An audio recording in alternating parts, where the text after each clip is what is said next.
Alô, comunidade, pare tudo o que tá fazendo e se ligue no assunto. Sintoniza aí pra ficar sabendo, sintoniza aí pra informação, sintoniza aí. Sintoniza aí pra educação, sintoniza aí você da cidade, sintoniza aí você da rural, sintoniza aí. Sintoniza aí geral. Hoje eu quero saber de tudo. Hoje eu quero música, quero poesia, quero informação, quero alegria. Literaturalmente vivendo, cotidianamente falando, simplesmente assim, pelo sim ou pelo não. Sintoniza aí, sintoniza aí, sintoniza aí.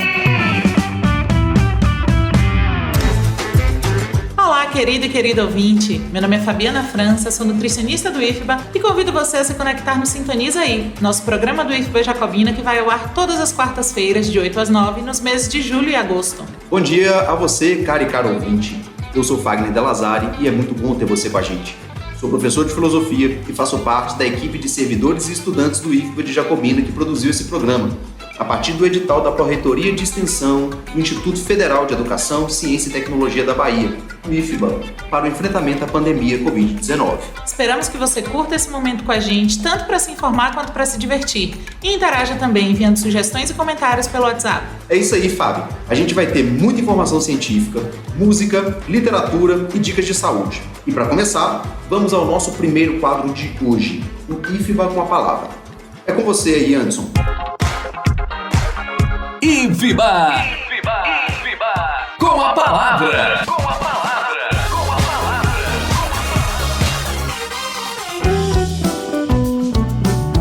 Bom dia, rádio ouvintes, tudo bem? Sou o professor Anderson Rocha e estarei pertinho de vocês nesse período de pandemia apresentando o quadro IFBA com a palavra. Aqui teremos mensagens dos servidores, estudantes, pais e responsáveis que compõem a comunidade IFBA. Informaremos todas as ações desenvolvidas pelo campus no enfrentamento à Covid-19. Então, você estudante, pais, mães e responsáveis de alunos e toda a comunidade do entorno de Jacobina, se liguem. A participação de hoje será da nossa reitora, a professora Luzia Mota. Então, diga aí, Luzia, o que é que você tem pra gente? Oi, Anderson. Obrigada pelo convite. Obrigada a vocês que nos ouvem, em especial o corpo estudantil do IFBA, que eu sei que está ligado neste programa. É uma satisfação para mim estar participando deste quadro com vocês. Anderson, a informação é tudo, você sabe. Por isso eu quero começar falando de como nós chegamos até esse momento. O IFBA, assim que apareceram os primeiros casos da Covid-19 na Bahia, tomou a decisão acertada de paralisar as atividades. Nós fizemos isso para preservar as vidas da nossa comunidade. Agora, suspender as atividades, claro, não quis dizer que o IFBA parou, não, nada disso. Nós continuamos trabalhando remotamente. As aulas pararam, mas docentes, estudantes, técnicos administrativos e técnicas passaram a realizar uma série de atividades. É muita live, Anderson, é muito conhecimento circulando. Tudo para nos manter juntos, mesmo separados. Paralelo com essas atividades extracurriculares, o IFBA também criou os comitês locais e central de prevenção da Covid. Estes comitês nos ajudam a planejar as ações que nós temos que tomar no curto, no médio, no longo prazo para nós conseguirmos atravessar esta crise e também para preparar o nosso retorno. Aí vocês vão me perguntar, professora, mas quando é que o IFBA vai voltar? O IFBA vai retomar as atividades remotamente, através da EAD? Essas são perguntas que nunca se calam e com razão. O que eu digo para acalmar vocês é que, primeiro, o IFBA não está sozinho nesta situação. Todas as escolas, as universidades da Bahia, elas estão com o ano letivo paralisados. 2020 é um ano muito atípico. Ele está comprometido, isso é um fato. Não sou eu que digo, são os especialistas. Nós estamos discutindo as soluções, os melhores caminhos, mas ninguém tem uma resposta pronta e acabada sobre nada em relação a esta pandemia, porque é de fato uma situação muito inusitada para todos e todas nós. E a EAD? Como será? Bem, não é simples um retorno com atividades remotas, nem no IFBA, nem em nenhuma das instituições públicas desse país. Nós sabemos que nosso corpo estudantil, ele é bastante heterogêneo. Uma grande parte não tem acesso à internet, ou não tem computador, ou ainda não possui as condições de acompanhar atividades remotas em casa. Por outro lado, também tem os docentes e as docentes que precisam de um tempo para adaptar-se a essa situação nova, a essa nova modalidade. Essa é a realidade, infelizmente, da maioria das escolas e instituições de ensino do Brasil. O meu compromisso, o compromisso da minha gestão, é garantir que os alunos e as alunas do IFBA tenham igualdade de condições no retorno ao ensino lá após essa pandemia. Vocês entraram no IFBA para ter educação profissional de qualidade e é isso que nós temos a obrigação de garantir a vocês. É nesse sentido que eu tranquilizo o coração da comunidade, da mãe, do pai que estão nos ouvindo nesse momento. Vocês não serão pegos de surpresa com um retorno, vamos dizer, amanhã. Não, isso não vai acontecer. Não se preocupem, mantenham-se informados e não desistam do IFBA, porque nós vamos encontrar uma solução juntos e nós vamos encontrar um caminho que seja bom para nós e nós vamos retomar nossas atividades quando for a hora certa, com transparência e com respeito à vida, que é o mais importante. A mensagem final que eu deixo para os estudantes e para as estudantes do IFBA é: aguentem firmes. Nós vamos nos encontrar em breve. Muito obrigada, Anderson, pelo espaço, pela oportunidade de falar diretamente com a comunidade do IFBA Jacobina. Deixo um abraço para as colegas, para os colegas, especialmente a vocês que realizam esse projeto de radiodifusão e de ciência. Muito importante a iniciativa. Eu estou à disposição. Agradeço também aos ouvintes e às ouvintes. E agora é com você, Anderson. Me diga aí. Sabe o que eu te digo, Luzia? Muito obrigado pelas sábias palavras, foram muito esclarecedoras e acredito que atenderá aos anseios dos nossos estudantes e responsáveis. E você, ouvinte, continue nos acompanhando e na próxima semana estarei de volta com mais um IFBA com a Palavra.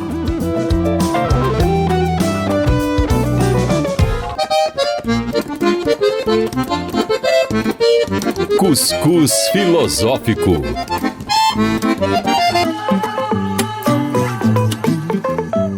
Bem-vindos ao Cuscuz Filosófico, porque ideias também alimentam. África é o berço, é o passado. Te convido a pensar um pouco. Ubuntu. Você já ouviu essa palavra antes? Pois é, Ubuntu ou Ubuntu é uma palavra do idioma kibundo, originário dos povos bantus na África. A palavra Ubuntu significa, literalmente, eu sou porque nós somos. O filósofo sul-africano Mogobe Ramose diz que a filosofia Ubuntu é o centro da ética africana e, por isso, define as noções de certo e de errado, de bom e de ruim, que guiam as escolhas e as ações das pessoas. Nelson Mandela, o importante político da África do Sul que lutou contra o regime de segregação em seu país, nos lembra que, abre aspas, nós somos humanos somente pela humanidade dos outros seres humanos. Fecha aspas. A cultura capitalista nos faz ter a sensação de que o indivíduo pode tudo sozinho. O sucesso ou o fracasso de alguém é fruto do seu mérito ou da sua falta de esforço. Mas a filosofia Ubuntu pensa diferente. Ramose nos lembra que ninguém é uma ilha. E a minha história como indivíduo está enraizada na história dos grupos de que eu fiz e de que eu faço parte. Ao invés de defender o individualismo e o egoísmo, a filosofia Ubuntu defende o espírito de comunidade, essa ideia de comunidade. Ao invés de competição, solidariedade, e sempre amparado no respeito à ancestralidade. A ética Ubuntu pode ser considerada, portanto, afrofuturista, porque ela prega a junção entre passado e futuro, entre uma tradição que se deseja manter e a necessidade de nós inventarmos uma sociedade mais justa e igualitária. Na prática, o que isso significa? Significa, basicamente, que precisamos cuidar uns dos outros, respeitando as diferenças e lutando sempre pelo bem comum. Em tempos de pandemia, esse cuidado com a coletividade é absolutamente essencial. O poeta Manuel de Barros tem uma frase muito interessante. O melhor de mim sou eles. Bem no espírito, né? Essa ideia de que eu sou porque nós somos. Uma boa ideia, não acha? O Cuscuz Filosófico foi elaborado por mim, professor Fagner de Lazari, em coautoria com as professoras Débora Moura e Rosângela Castro. Escreva para nós através do WhatsApp do programa com seus comentários, críticas e sugestões. Abraço para você e até o próximo Cuscuz Filosófico.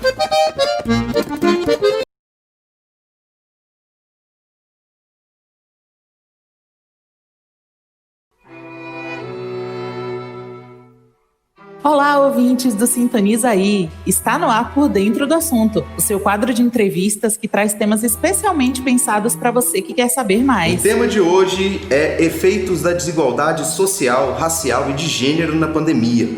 E para conversar conosco, a gente convida a socióloga baiana Vilma Reis, que é uma das mais atuantes e importantes ativistas brasileiras da atualidade. Tudo bem com você, Vilma? Olá, tudo bem, Fagner, Fabiana, saudações ao nosso povo de Jacobina e região. Pessoal, a Vilma é doutora em Estudos Étnicos e Africanos pela UFBA, foi ouvidora-geral da Defensoria Pública do Estado da Bahia e tem uma longa trajetória em defesa dos direitos humanos, especialmente da população negra, das mulheres negras, e já recebeu diversas premiações, se consagrando como uma das maiores referências na luta antirracista no Brasil. Vilma é uma voz insurgente que levanta as massas e quem a ouve jamais esquece. Seja bem-vinda, Vilma, é um prazer ter você entre nós. Para começar, Vilma, mais uma vez, um prazer enorme ter você aqui com a gente.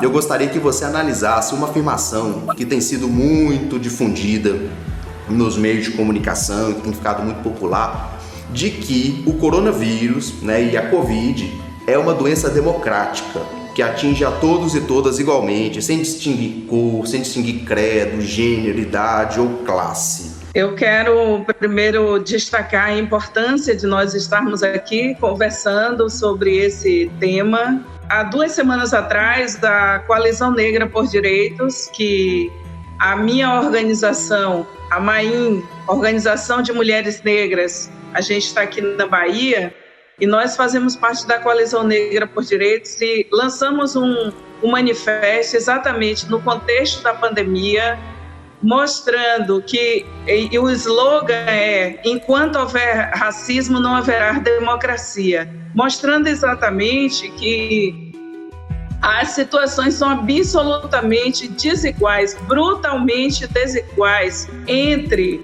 populações e destacadamente entre a população negra e a população branca, por exemplo, entre os ricos e os empobrecidos do mundo. A pandemia ela chega de forma dilaceradora na vida da população negra, das populações indígenas, os povos indígenas, mesmo aqueles que são chamados de povos isolados, estão sendo...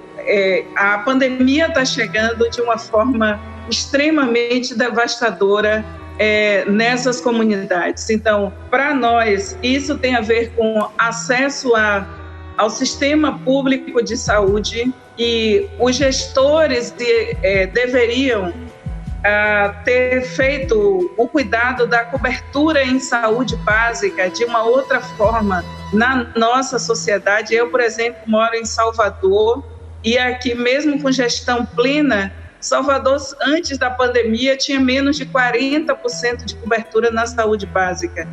E é na saúde básica que nosso povo socorre. É o SUS, e mais do que nunca nós precisamos da defesa integral do SUS. O ataque que a saúde e a educação sofreram com a chamada PEC 95 de 2016, quando já depois do golpe contra a presidenta Dilma, foi votada uma emenda constitucional no Congresso brasileiro que congelou por 20 anos os investimentos em educação e saúde, né?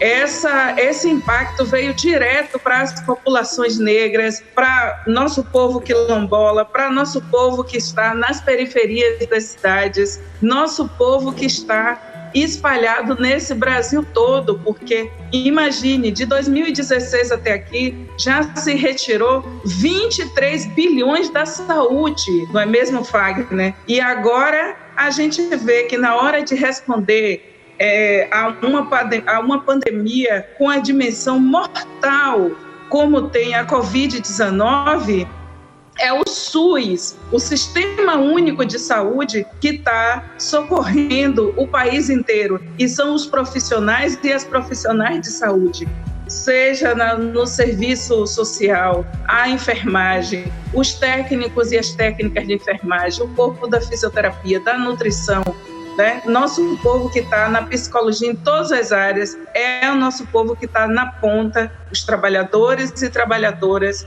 para socorrer, botando suas vidas, e é o SUS que está respondendo. É o Serviço Público de Saúde, nós que temos desde 1988 o maior sistema público de saúde do mundo, né? O SUS é exemplo para todos os 194 países que assinam os documentos e os protocolos das Nações Unidas, a ONU. Vilma, a gente tem visto recentemente diversos atos pelo mundo que tem se levantado contra o racismo, né? Começou com o assassinato do George Floyd, um negro americano. Logo depois houve a derrubada de estátuas de escravocratas em diversos países e parece que o mundo começou a se levantar para essas questões raciais. Partindo dessas situações, como que você faz uma análise do racismo no nosso país e do cenário de lutas e conquistas da população negra brasileira? Eita, Fabiana, que pergunta boa, né? Nós temos uma geração aí, né, essa juventude linda aí, dessa Bahia, em Jacobina, espalhada aí pelo IFBA todo, por nosso estado, e toda a juventude, todo o nosso povo, né, que sempre fez movimentos contra o racismo na Bahia, seja nos terreiros de candomblé, seja nos grupos de capoeira, seja no maculelê, seja mesmo nas comunidades eclesiais de base, né, onde sempre a gente ouviu sobre o que o Papa Francisco está falando hoje da Igreja da Saída, né, que é uma igreja que fala com as questões do nosso povo.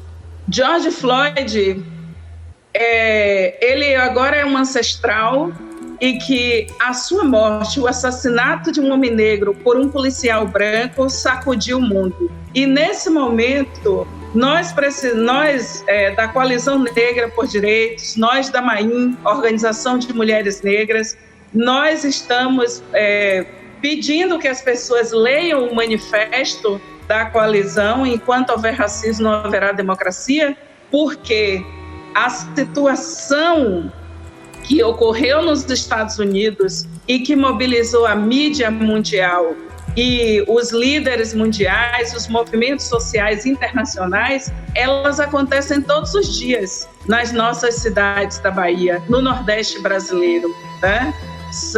Nós temos um dos piores índices.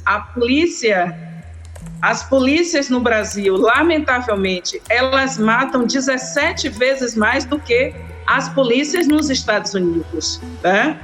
Mas é incrível que para muito tempo isso não se tornou um escândalo. Ontem, quando eu apresentava nacionalmente a minha dissertação de mestrado, que defendi em 2005, chamada Atucaiados pelo Estado, sobre as políticas de segurança pública e o ataque a jovens homens negros na Bahia e o ataque às suas mães negras, é importante dizer que nós fizemos uma conta.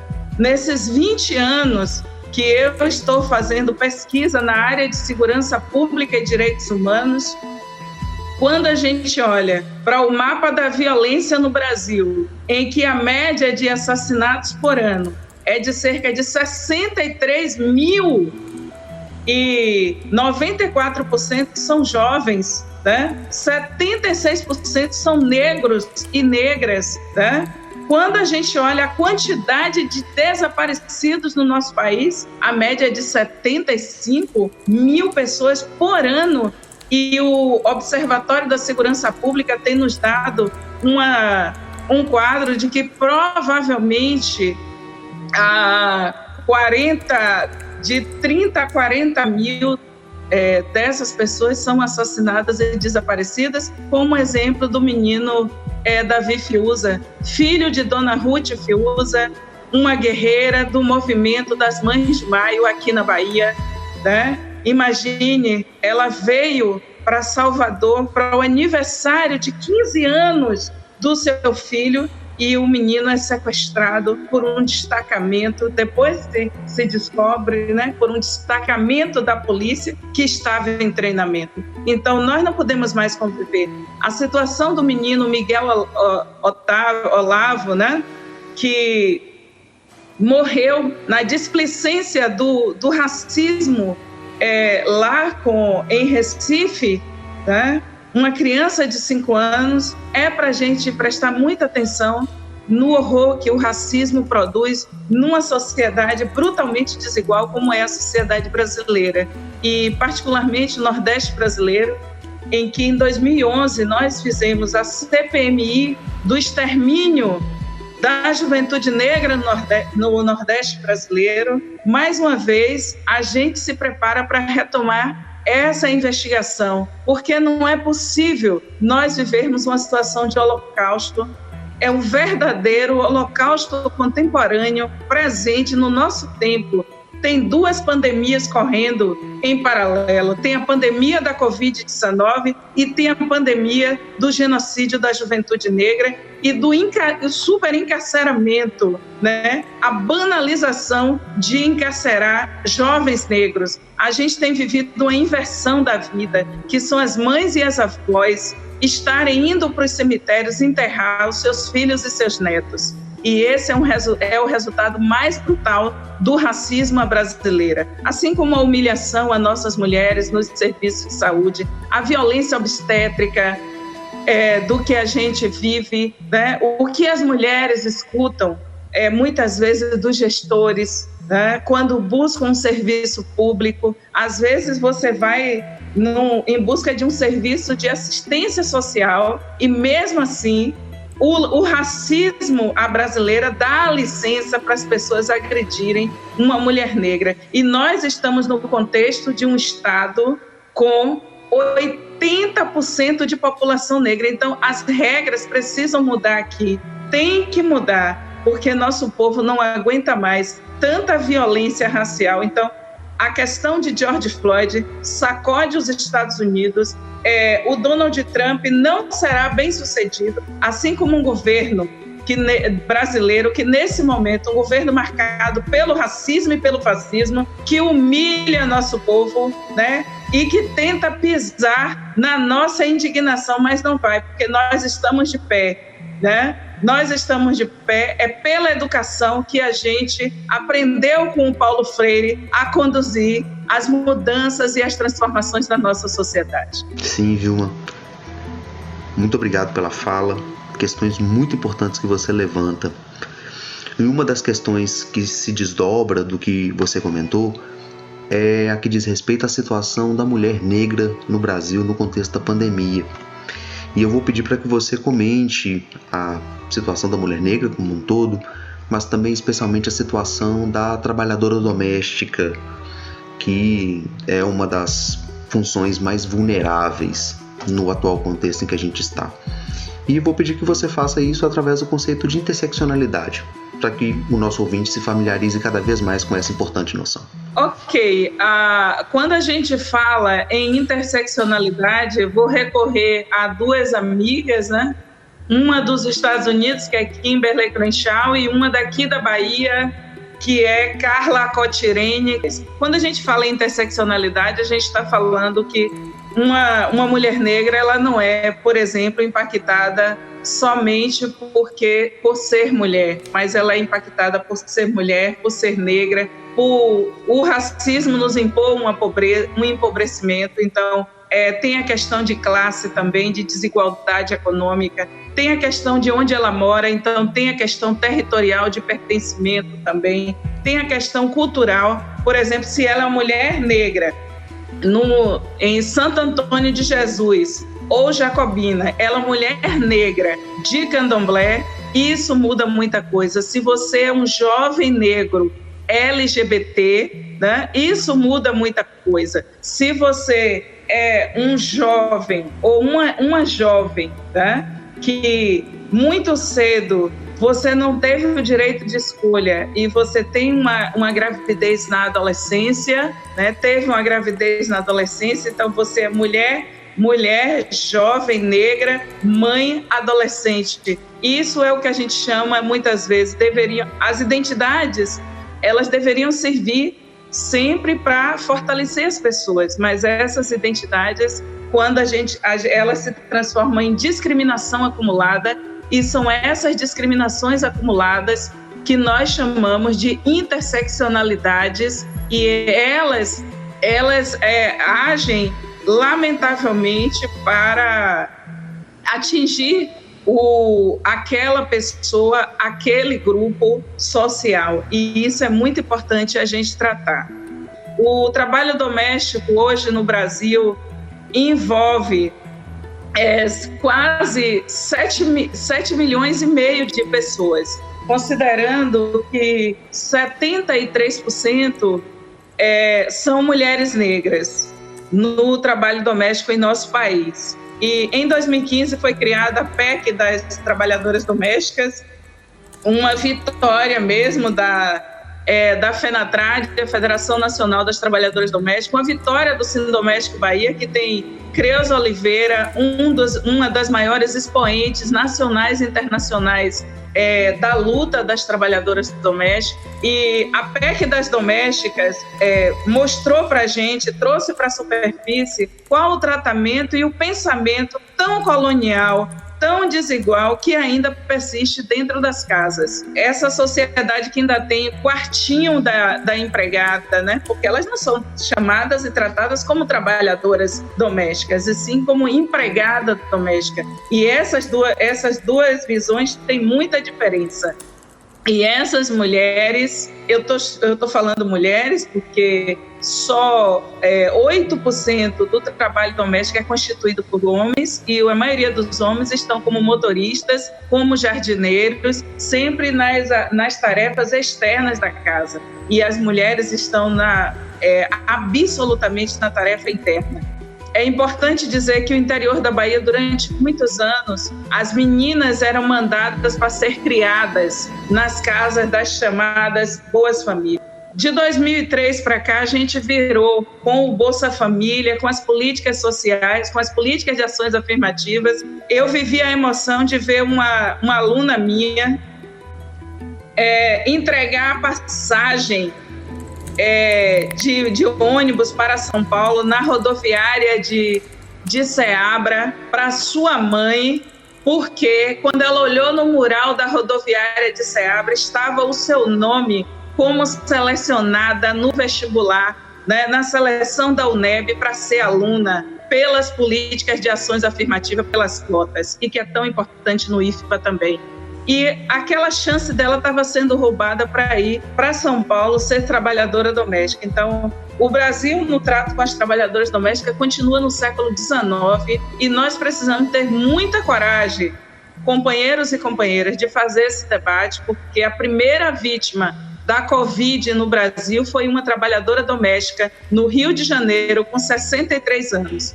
Só um país tão racista e que tem tanto desprezo e desrespeito às mulheres negras pode explicar por ele mesmo uma situação dessa. Então, esse é o momento também que eu quero finalizar aqui dizendo que nós vivemos uma terceira pandemia, que é a pandemia da violência contra as mulheres e particularmente contra as mulheres negras. Na marcha de mulheres negras em 2015, com muita tristeza a gente constatou que 9% da violência, né? Esse era um dado bom, 9% da violência tinha recuado em relação às mulheres brancas, mas 54% tinha avançado contra as mulheres negras no Brasil. Pois nós estamos aqui para dizer que tem uma pandemia correndo em paralelo, além da Covid, do genocídio da juventude negra, tem uma pandemia correndo, que é a violência contra as mulheres, e muitas mulheres nesse momento estão tendo que conviver com seus agressores. Querida Vilma, muito obrigado pela entrevista que você acabou de nos dar. A gente espera ter você conosco em outros momentos. E eu corroboro com uma fala que se diz por aí, né, de que quem te ouve não te esquece. Acabei de comprovar que essa fala de fato é verdadeira. Eu quero agradecer a você, Fagner, a Fabiana, né, as professoras, né, Débora, a turma aí que nos articulou para essa conversa. Muito obrigada a essa iniciativa dos servidores e servidoras do IFBA de Jacobina. Muito obrigada a essa ação dos estudantes, de toda a comunidade que se mobiliza na ação do rádio, que é tão potente e chega a tantos e tantas de nós.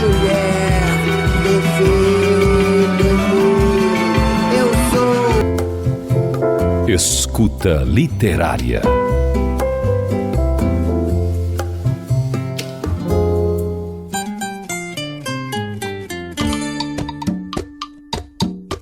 Olá, ouvintes, sejam bem-vindos ao Escuta Literária. Eu sou Virgínia Anjos, professora do IFBA Jacobina, e é com muita satisfação que apresento esse quadro. Afinal, amo a literatura. No programa de hoje, eu, Isis Cunha e Bia Alves falaremos um pouco sobre a obra da escritora Conceição Evaristo. Nascida em uma favela em Belo Horizonte, a autora escreve desde menina e a literatura é a sua forma de expressar suas vivências e a de seus ancestrais. Conceição é militante do movimento negro, professora universitária, pesquisadora, doutora e mestre em letras, uma das mais importantes e mais premiadas escritoras brasileiras da atualidade. O universo de suas personagens é marcado pelas experiências cotidianas da população negra e periférica, em especial das mulheres. Ela desenvolveu um conceito muito importante chamado escrevivência. Vamos ouvi-la? Esse termo ele nasce também de um processo histórico que a nossa escrita tenta apagar. Porque quando a gente volta para a colonização do Brasil, o que nós vamos ver? Nós vamos ver a imagem daquela escravizada dentro de casa, aquela que era mãe preta, e que tinha uma das funções dessa mãe preta era contar a história, era adormecer os filhos da Casa Grande. Então, ao ninar, ao adormecer os filhos da Casa Grande, essa escravizada de dentro de casa, ela tinha por obrigação também de contar histórias. Então, a escrevivência nasce muito querendo borrar esse processo histórico. Se houve um momento que as mulheres negras tinham por obrigação adormecer os da Casa Grande, hoje o nosso texto, a nossa fala, não pretende adormecer os da Casa Grande. Pelo contrário, pretende acordá-los de seus sonos injustos. E a escrevivência é justamente essa junção dessa vida, dessa vivência, dessa experiência que nós temos com a escrita. Beleza, prof. Então eu vou recitar Apesar das Acontecências do Banzo. Afinal, tá todo mundo meio banzo nessa quarentena, não é?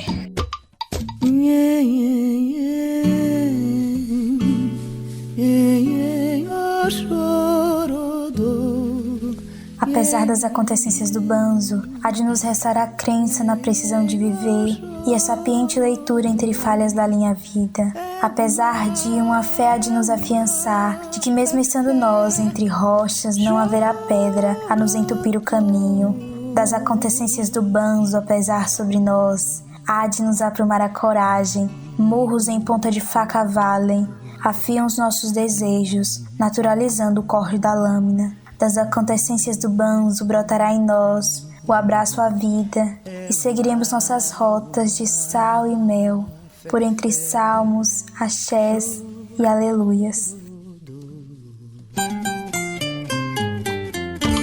Muito bonito esse poema, Bia. E agora eu vou recitar Vozes Mulheres, que é um poema que me emociona muito e faz lembrar da minha avó, que foi lavadeira e cuidou dos seus 7 filhos. E eu gostaria de dedicar esse poema à minha avó, Olindina.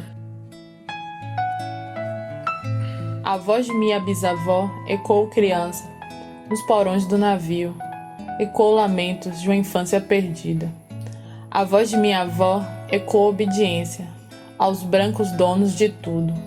A voz de minha mãe ecoou baixinho revolta no fundo das cozinhas alheias, debaixo das trouxas, roupagens sujas dos brancos, pelo caminho empoeirado rumo à favela.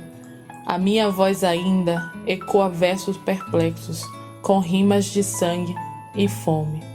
A voz de minha filha recolhe todas as nossas vozes, recolhe em si as vozes mudas caladas, engasgadas nas gargantas. A voz de minha filha recolhe em si a fala e o ato, o ontem, o hoje, o agora.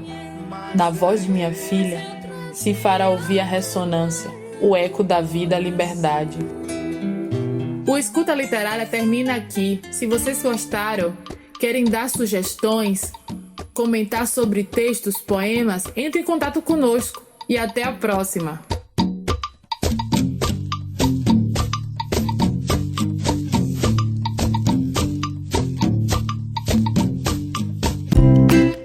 Saúde na Panela. Olá pessoal, tudo bem com vocês? Meu nome é Fabiana França, sou nutricionista do IFBA Campus Jacobina e vou usar esse espaço para falar com vocês sobre saúde, bem-estar e qualidade de vida nos tempos de pandemia. Nesses períodos difíceis, sabemos que estamos todos no mesmo mar, mas de forma nenhuma no mesmo barco. Por isso, precisamos encontrar soluções que sejam adequadas ao nosso estilo de vida, às nossas condições de saúde e também que caibam no nosso orçamento, certo? Pensando nisso, hoje eu vou compartilhar com vocês algumas informações super importantes para manter a saúde do seu corpo, da sua mente e também do seu bolso. Vamos falar um pouco sobre como poupar uma grana nessa pandemia? A primeira solução que gostaria de dividir com vocês diz respeito à higienização. Nas mídias sociais tem se discutido muito a utilização do álcool 70 para higienizar as mãos, as sacolas e etc. Mas sabemos que não é um produto muito barato para utilizarmos na rotina e com tanta frequência. Então, uma alternativa muito bacana é utilizar água e sabão mesmo. Basta lavar muito bem as mãos e o corpo e lavar também os itens que trazemos para casa. Mas aí você pode pensar, poxa Fabi, mas eu não tenho tempo nem paciência de lavar tudo. Borrifar álcool é muito mais prático. Nesse ponto eu concordo contigo. Que tal então adotar a solução clorada? Ela tem efeito muito semelhante ao do álcool 70 e é muito potente para matar vírus, custando muito pouco. Para preparar a solução clorada, você vai medir 1 litro de água e adicionar dentro dele uma colher de sopa de água sanitária. Simples assim. Você pode transferir a sua solução clorada para um borrifador e utilizar nos seus produtos e alimentos. Ainda falando sobre economia e coronavírus, outra dica bacana é planejamento. Planejar a alimentação vai te ajudar a economizar uma grana boa, porque você vai comprar apenas aquilo que vai consumir e vai evitar o desperdício. Além disso, vai te ajudar a reduzir os gastos com pedidos de comida via delivery. É muito mais barato comprar os ingredientes e fazer a comida em casa do que comprar fora, além de te permitir conhecer os ingredientes e a quantidade de cada um deles nas receitas, para avaliar com seus próprios olhos aquilo que você está consumindo. E aí, o que acharam das dicas? Curtiram? O que mais vocês querem ouvir por aqui? Mandem um retorno pra gente. Não esqueçam da higiene, da prevenção e de ficar em casa se puderem. Um abração e em breve a gente se fala novamente. Este quadro foi carinhosamente produzido pelas servidoras Fabiana França e Rosângela Castro e pelos estudantes Beatriz Alves e José Ramos. Saúde na Panela. Alô, comunidade, pare tudo o que tá fazendo e se ligue no assunto. Sintoniza aí pra ficar sabendo, sintoniza aí pra informação, sintoniza aí. Sintoniza aí pra educação, sintoniza aí você da cidade, sintoniza aí você da rural, sintoniza aí. Sintoniza aí geral. Hoje eu quero saber de tudo, hoje eu quero música, quero poesia, quero informação, quero alegria. Literaturalmente vivendo, cotidianamente falando, simplesmente assim, pelo sim ou pelo não. Sintoniza aí.